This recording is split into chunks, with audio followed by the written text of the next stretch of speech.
Hey everyone, I am going to do this little video on how to do fades or how to create this sort of wispy look. I know it's tricky for a lot of people, so I'm going to show you two different techniques, sort of step by step, on how you achieve something like this. The first technique is on how to do this. I call these, they're fades, but I also call them bubbles, just because they remind me of bubbles or balloons maybe.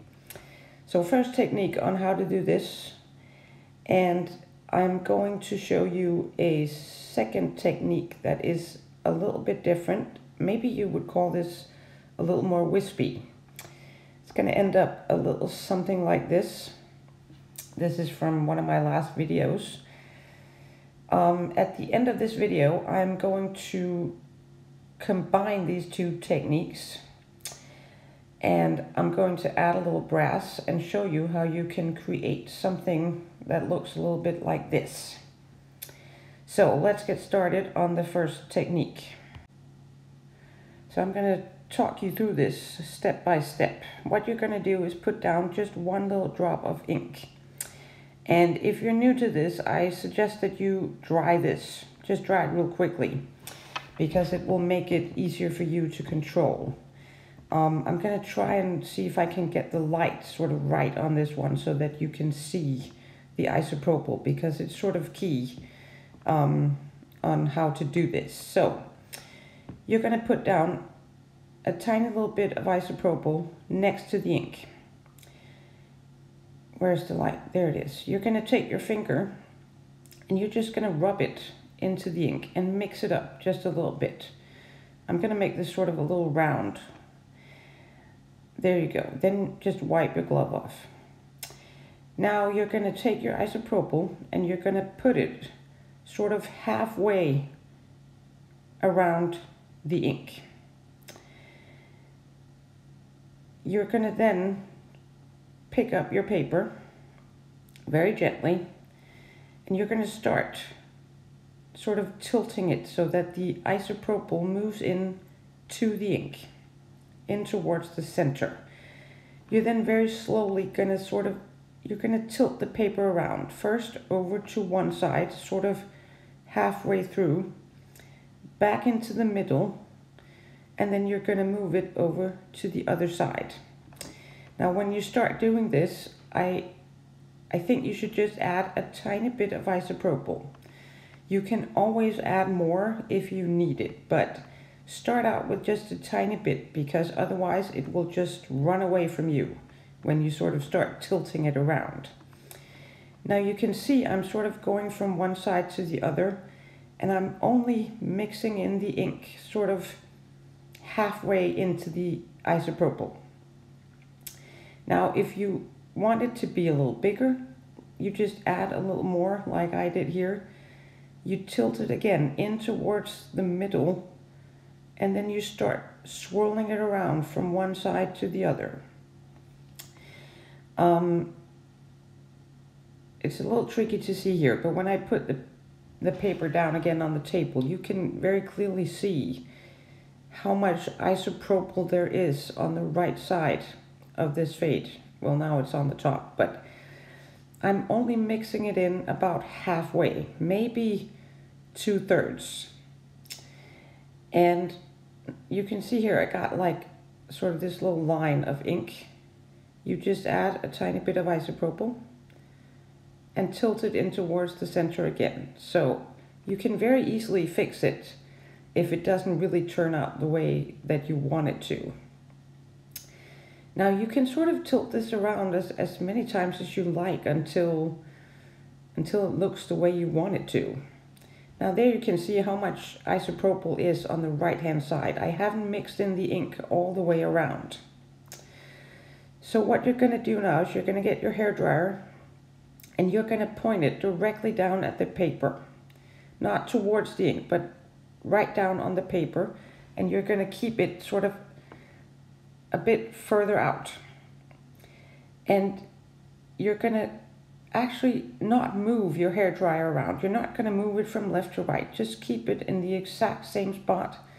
And then the isopropyl and the ink will slowly start to dry from the outside and in towards the middle. Just keep your hair dryer in the exact same spot. And that is how you create this sort of very, what do you want to call it? A clean fade. There are sort of no lines in this at all. So that is sort of basic steps on how to do a fade like this. So we're going to move on to the second technique. You're going to start out the same way we did on the first. Put down 1 drop of ink. And again, dry it if you're new at this, because it will make it a bit easier. Once you've dried it, we're going to add the isopropyl. On this one, I'm going to sort of drag it out a bit, all the way up to the edge of the ink. And you're going to get your hair dryer and you're going to use that to mix it in.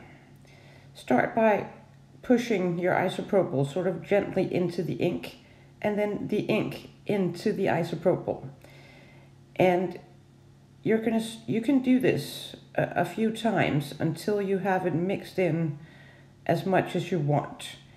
Again, try to leave some isopropyl on the outside without getting the ink into it. It's basically just like we did on the first one. You have to leave some isopropyl without ink. Now this is going to be sort of very soft. And I have a lot of ink sort of in the middle. And that is because I want to use that to make a few more of these sort of wispy fades. When you do this, if you don't want it to be a lot of color, you can actually make a whole lot of these fades with just a tiny bit of ink. I'm going to do the same again. I'm going to move it, sort of the ink in and out of the isopropyl, trying to drag this out a bit. And you can see at the bottom I have a lot of isopropyl down there, and when I sort of have it mixed in the way I want, I'm going to take that last isopropyl and just mix it in towards the center. Now you can do these sort of any shape you want, really. If you want the fade to be a bit wider, you just put down a larger area of your isopropyl. So you can basically make any shape you want to. Now, I'm not going to dry the last bit completely because I want to do a couple of more of these. So again, this is really sort of basic, like the first technique. Mixing it in without mixing it in completely. Have that bit of isopropyl on the outside with no ink. And this sort of going back and forth, you can do it as many times as you want. And you can see right here, I've moved the ink sort of almost to the edge. You fix it by just adding a tiny bit of isopropyl and then pushing it in towards the middle. So it does happen quite a lot that you end up mixing your ink into the entire little puddle of iso, but it's so easy to fix it just by adding a tiny bit more. Now I'm going to do another one, maybe two. You can always use that little puddle you get in the middle for the next fade. And you can see I've only used one tiny little drop of ink, and it really goes a very long way when you do these fades or this wispy look, because you don't need ink all over. I'm going to try and make the next one sort of a tiny bit bigger. And again, if you're new, you can see I got my hairdryer quite close to the ink. If you're new and you find it a little tricky to move around, just keep your hair dryer further away so that there is less power down on the ink and the isopropyl. Now I think with both these techniques, if you are completely new to doing this, you might need to practice a little. It might not be easy at first, but just don't give up, because once you sort of start getting the hang of it, you will actually find it a lot easier. I think the trick is with both techniques is when you're first trying out, don't add too much isopropyl. Just start out with a tiny bit. If you can't move the ink around as much as you want to, you can always add more, but start off with just a tiny bit, because otherwise, both with sort of the tilting around and this technique with using the air, it will run away from you if you have too much. Once you've practiced and you start getting the hang of it, then it will also be easier for you to add more isopropyl and move it around a little bit quicker. Now I think this technique might be a little more tricky than the first one, but well, maybe not for everyone. Some might like this technique better. You can sort of make similar results. With the first technique, I made them sort of very round fades. You can make different kinds of shapes with both techniques. It all depends on where you put down your isopropyl. Now this is sort of almost done, and again, I have only used 1 drop of ink for this. It goes a long way when you're doing fades. You don't need a lot of color. So this was technique number 2. And I actually really like this look.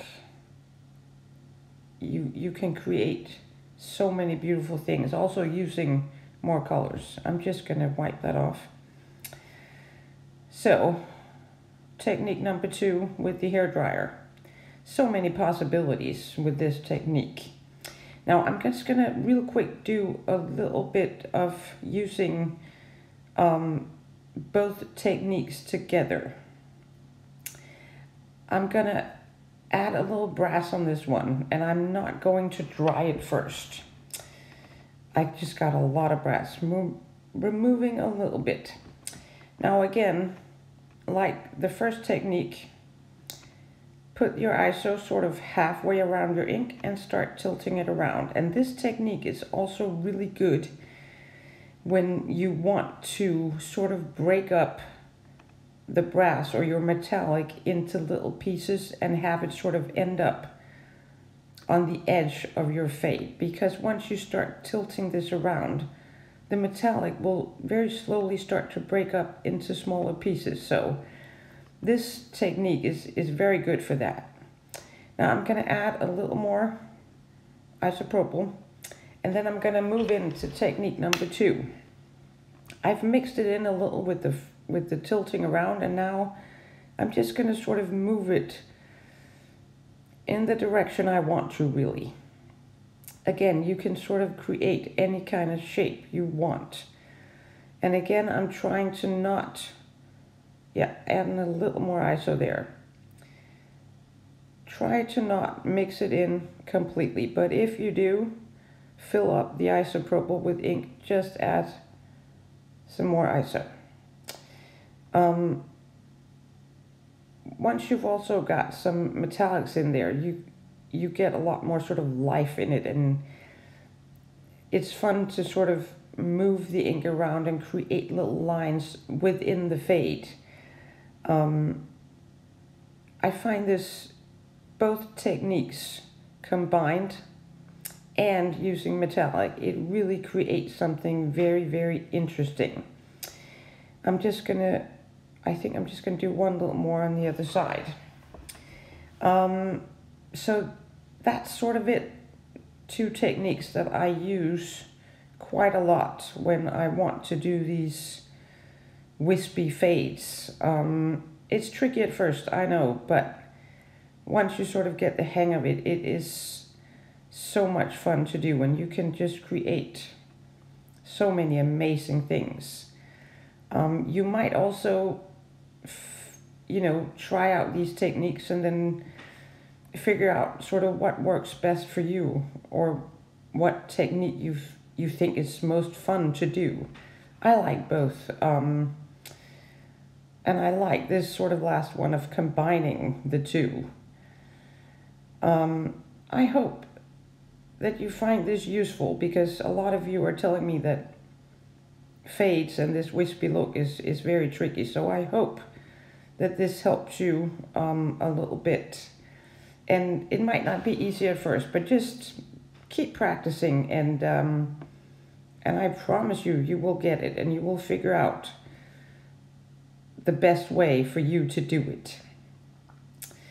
I'm really liking this, sort of dragging the last one out a bit and moving the ear from one side to the other to try and create a few lines.